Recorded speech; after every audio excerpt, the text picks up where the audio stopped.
வணக்கம் மக்களே. So big pass லைவ்ல வந்து பார்த்தீங்கன்னா குட்டி பாஸ் வீட்டுக்கு எந்த 6 பேரை அனுப்ப போறாரு அப்படின்ற டாஸ்க் பிக் பாஸ் கொடுத்தாரு. ஸோ ஆனால் பிக் பாஸ் இந்த வாட்டி ரொம்ப தெளிவாக இருந்திருக்காரு மக்களே. ஏன்னா எப்பவுமே பிக் பாஸ் ஒன்று செயல்படுத்துவார், அதை கொடுத்து அவங்க எதனா செயல்படுத்துவாங்கன்னு. ஆனால் கண்டஸ்டன்ஸ் எல்லாம் என்ன பண்ணுவாங்க, பிக் பாஸுக்கு எதிராக வந்து வேற மாதிரி பண்ணும். பிக் பாஸ் நடக்கிறது ஒன்று, ஆனால் இங்கே நடக்கிறது ஒன்றா இருக்கும். ஸோ பிக் பாஸ் ஒரு கேள்விகள் நான் வந்து யோசிச்சு ஒரு 6 கேள்விகள் கொடுப்பேன். நீங்கள் ஸ்ட்ராட்டஜின்ற பேரில் உங்களுக்கு தேவையான ஆட்களை தான் நீங்கள் அனுப்புவீங்க. எங்கே நீங்கள் நியாயமாக விளையாடி இருக்கீங்க அப்படின்றது ஓப்பனாக உடச்சி அங்கேயே ஒரு பதிலடி கொடுக்குற மாதிரி உடச்சு விட்டாருன்னு வச்சுங்க. அப்போ இதனால் நான் வந்து இன்னைக்கு வந்து எந்த கேள்வியும் கொடுக்க போகிறதில்லப்பா, உன் இஷ்டத்துக்கு 6 பேர் யாரை சூஸ் பண்ணி அனுப்புப்பா அப்படின்றத சொல்லிட்டு 6 பேருக்கு 6 பேர் 6 ரீசன் இது மட்டும் கொடுத்தா போதும்னோடனே மணி சொல்கிறார், பிக் பாஸ் நான் ரீசன்லாம் கொடுக்குற 6 பேர் சொல்லட்டுமா அப்படின்னும் போது எனக்கு கூட நாமினேஷனில் உங்களை அனுப்பணும்னு தோணுது, அனுப்புவா அப்படின்ற மாதிரி ஒரு பல்பை கொடுத்தோன்னே மணி அப்படியே வாயை மூடிக்கிட்டாரு. கேப்டனாக இருந்தால் கரெக்டாக வேலை செய்யுங்க, முதல் நாளே ஏன் இப்படி பண்ணுறீங்க மணிச்சந்திரா, அதெல்லாம் ரொம்ப தப்பு, கரெக்டாக வேலையை பார்க்கணும் புரியுதா அப்படின்ற மாதிரி இருந்தது.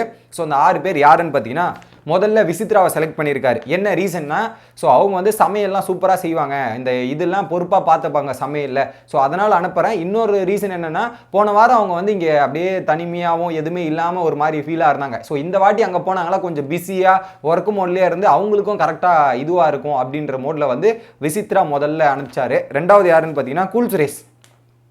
ஸோ இங்கே என்டர்டைன்மெண்ட் கம்மியாக இருக்குதுன்னு சொல்லிட்டு இருந்தாங்க, அவராலையும் அந்த அளவுக்கு என்டர்டைன்மெண்ட் பண்ண முடியல போன வாரம். பட் அவர் அந்த ஸ்மால் பாஸ் வீட்டுக்கு போனால் என்டர்டைன்மெண்ட்டும் பயங்கரமாக பண்ணுவார், சமையலையும் பண்ணுவார், எல்லாத்தையும் கலந்த கலவையிலன்னு போட்டு கலக்குன்னு கலக்கிட்டு இருப்பார் அப்படின்ற மாதிரி சொல்லியிருக்காரு. கூல் சுரேஷ் வந்து ஆனால் அவர் இருக்கிற இப்போ கொஞ்சம் என்டர்டைன்மெண்ட் கம்மி தான். கூல் சுரேஷ் கிட்ட இந்த ஃபேக்டாக பேசணும்னா என்டர்டைன்மெண்ட் கம்மி தான். பட் அங்கே போய் என்ன பண்ணுறாருன்னு பார்க்கலாம். மூணாவது வந்து தினேஷ். ஃபஸ்ட்டு என்ன ரீசன் சொன்னேன், ஸோ நெகட்டிவாக வந்திருக்கு, ஸோ அதை பாசிட்டிவாக கன்வெர்ட் பண்ணுறதுக்கு கொடுக்குறேன் அப்படின்னும் போது இல்லை புரியல அப்படின்ற மாதிரி பிக் பாஸ் கேட்டவொன்னே அதுக்கப்புறம் சொல்கிறார், இல்லைங்க ஸோ அவர் மேலே இந்த கெட்ட பேர்லாம் இருக்குது, அதை மாற்றுறதுக்கு அங்கே போனால் அவர் ஒரு பாசிட்டிவாக மாற்றிட்டு அங்கே இருக்க கெட்ட பேர்லாம் தீர்க்கிறதுக்கு அவர் அங்கே போயிட்டு ஒரு பாசிட்டிவாக இருந்து அதை மாற்றணும் அப்படின்றதுக்காக நான் ஒரு வாய்ப்பு கொடுக்குறேன் பிக் பாஸ்ன்ற பேரில் தினேஷை சொல்லி ஒரு டீட்டெயில் எக்ஸ்ப்ளனேஷன் கொடுத்துருந்தாரு. அடுத்தது மாயா. இங்கே வந்து துருன்னு அவங்களும் போன வாரம் இங்கே டல்லாக தான் இது மாதிரி இருந்தாங்க, ஸோ ஒரு சைலண்ட்டாகவே இருந்தாங்க. ஸோ அங்கே போனால் வேலைகள் பார்ப்பாங்க, பிஸியாக இருப்பாங்க, அந்த இடத்த ஃபன்னாகவும் துருன்னு எதனா ஒன்று வச்சிருப்பாங்க. ஸோ அந்த வீடை என்டர்டைன்மெண்ட்டாக வச்சுக்கிறதுக்காக மாயா அனுப்புறேன்ற மாதிரி மாயா அமைச்சிருக்காங்க. மாயா மற்றும் கூல் சுரேஷோட காம்போ தெரிக்க போகிறது அப்படின்றது தான். 2 பேரும் முட்டாமல் இருந்தால் சரி. அடுத்து விக்ரம் வந்து நாமினேஷன் ஃப்ரீ இருந்தால் அவன் எப்படி ரியாக்ட் ஆகணும்னு பார்க்கணும். ஏன்னா குறிப்பாக வந்து அவன் அந்த போன வாரம் அந்த வீட்டில் தான் இருந்தான், என்ன பண்ணா ஏது பண்ணான்னு எனக்கும் தெரியல அவனுக்கும் தெரியல அப்படின்ற மாதிரி தான் சொல்கிறாரு. ஸோ விக்ரம் இருந்த பாடே எனக்கு தெரியல, ஒரு சில விஷயங்கள் பண்ணேன், அதை தவிர்த்து பெருசாக எதுவும் தெரியல. ஸோ இந்த வாரம் நீ நாமினேஷன் ஃப்ரீயில் இருந்து அங்கேருந்து என்ன ப்ரூவ் பண்ணுற, அதை ப்ரூவ் பண்ணி காட்டு, இதெல்லாம் பண்ணி காட்டு அப்படின்ற மாதிரி விக்ரமை சொல்லியிருக்காரு. விக்ரம் என்ன பண்ண போகிறாரோ பார்க்கலாம். அடுத்தது பார்த்தீங்கன்னா இந்த 6வது நபருக்கு தான் ஒரு போட்டாப்பட்டி, யாரை சொல்ல போகிறார் பூர்ணிமா வந்து மாயாவை கட்டி பிடிச்சி நான் அப்படின்ற மாதிரி எண்ணிட்டு இருந்தாங்க. கடைசியில் மணி என்ன சொல்லிட்டாருன்னா, நான் என் ரிலேஷன்ஷிப்பை பிரேக் பண்ணுறேங்க, ரவீனாவுக்கு நான் ஃபேவரட்டிசம் பார்க்குறீங்கன்னு சொன்னீங்களே அதை வந்து முறியடிக்கிறேன்ற பேரில் வந்து ரவீனாவை தூக்கி அங்கே போட்டார். ஸோ இதுதான் பாயிண்ட் அப்படின்ற மாதிரி ரவீனா போட்டார். இதில் ரவீனா போட்டதுக்கான ரீசன் என்னன்றதை பார்த்துக்கணும். ஸோ அங்கே வந்து அவங்க கேங் அவங்களுக்கு கம்ஃபர்டபுளான ஆட்கள் கூட போட்டுக்கிறதால ரவீனா கொஞ்சம் ஈஸியாக இருப்பாங்க அப்படின்ற கேட்டகரி போட்டிருக்காரு.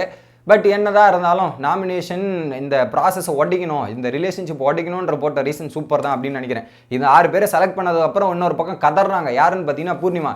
ஏயா உங்களுக்குலாம் ஒரு மனசாட்சியே இல்லையா மணிச்சந்திரா, உனக்கு மனசாட்சியே இல்லை ப்ரோ, என்ன ப்ரோ பண்ணுறது? ஏன்னா நீங்கள் மாயா மற்றும் பூர்ணிமாவை எப்படி பிரிக்கலாம்? அவங்க வந்து எவ்வளோ வருத்தத்துலையும் மன உளைச்சலில் இருக்காங்க, திரும்ப பிரித்து வைக்கிறீங்களே, அவங்க ரிலேஷன்ஷிப்பை சேர்க்க விட மாட்டீங்க, ரொம்ப கஷ்டப்படுறாங்க. பூர்ணிமா வந்து ஏன்டா இப்படி பண்ணுறீங்க, திரும்ப எனக்கு ஸ்மால் பாஸ்லேயே போட்டிருக்கலாம்ல, இதில் ஆல்ரெடி பிரித்து விட்றீங்க, இப்போ ஸ்மால் பாஸ்லேயே போட்டிருக்கலாம், நான் சந்தோஷப்பட்டுருவேன், ஏன் இப்படி பண்ணுறீங்கன்ற மாதிரி மணிச்சந்திரா கிட்ட கேட்டிருந்தாங்க. ஏமா காலைல மாயா தான் பேசிட்டு இருந்தாங்க, அதனால தான் போட்டேன் அப்படின்னும் போது சரி விட்டு தொலைங்க அப்படின்ற மாதிரி இருந்தாங்க. இன்னொரு பக்கம் ரவீனா வந்து குத்தாட்டம் போட்டுக்கிட்டு டான்ஸ் ஆடுறது என்ன, என்ஜாய் பண்ணுறது என்ன, குதிக்கிறது என்னன்ற மாதிரி கொண்டாடிட்டு இருக்காங்க ரவீனா. ஏன்னா மணி வந்து நாமினேஷன் 2 வாரம் போயிட்டாரு. இன்னொரு பக்கம் ஸ்மால் பாஸ்ல போடுறதுல ரொம்ப சந்தோஷமா ஜாலியா இருப்பேன் அப்படின்ற மாதிரி என்ஜாயபிளா இருக்காங்க. அந்த அளவுக்கு இருக்கு.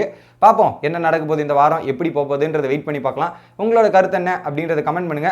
வீடியோ பிடிச்சிருந்தா லைக் பண்ணி தொடர்ந்து சப்ஸ்கிரைப் பண்ணி சப்போர்ட் பண்ணுங்க.